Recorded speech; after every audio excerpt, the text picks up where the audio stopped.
जहां नेपाल ने जारी किया 100 रुपए का नया विवादित नोट। इस नेपाल के जारी हुए नए नोट पर भारत के 3 क्षेत्र छपे हुए हैं।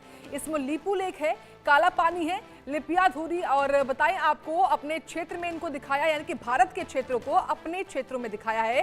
सालों से उत्तराखंड का हिस्सा है ये तीनों ही क्षेत्र, और इन तीनों ही क्षेत्रों को किस तरीके से नेपाल ने जो नया 100 का नोट जारी किया है उस नोट में इन तीनों ही क्षेत्रों को दिखाया गया है। इस वक्त की बड़ी खबर, किस तरीके से उत्तराखंड का हिस्सा ये तीनों ही जो क्षेत्र हैं उनको दिखाया गया।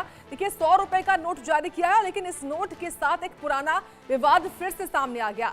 नोट पर छपे नक्शे में नेपाल से लीपू लेक, काला पानी और लिम्पियाधुरा को अपने क्षेत्र में शामिल दिखाया है। ये वही इलाके हैं जो सालों से उत्तराखंड का हिस्सा हैं। इसी वजह से काठमांडू के इस कदम को भारत नेपाल संबंधों में एक नया तनाव माना जा रहा है। नेपाली नेशनल बैंक के अधिकारियों के अनुसार पहले भी 100 रुपए के नोट पर नेपाल का नक्शा छपता था, लेकिन अब इसे 2020 में जारी किए गए उस राजनीतिक मानचित्र के हिसाब से बदल दिया गया है, जिसमें तीनों ही इलाके नेपाल की सीमा में दिखाए गए थे। अन्य मूल्य के नोटों में नक्शा नहीं है, इसलिए बदलाव केवल 100 रुपए के नोट तक सीमित रखा गया है।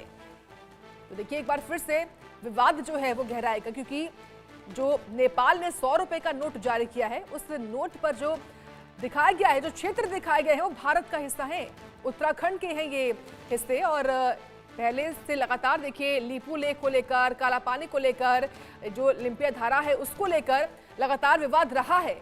और अब एक बार फिर से भी जो पूरा मामला है वो सुर्खियों में आ चुका है, क्योंकि नेपाल ने जो 100 रुपए का नोट जारी किया है उसमें भारत के 3 क्षेत्र छापे गए हैं। लीपू लेक है, लिम्पियाधुरा है और साथ ही काला पानी है, और ये सालों से उत्तराखंड का हिस्सा है तीनों ही क्षेत्र।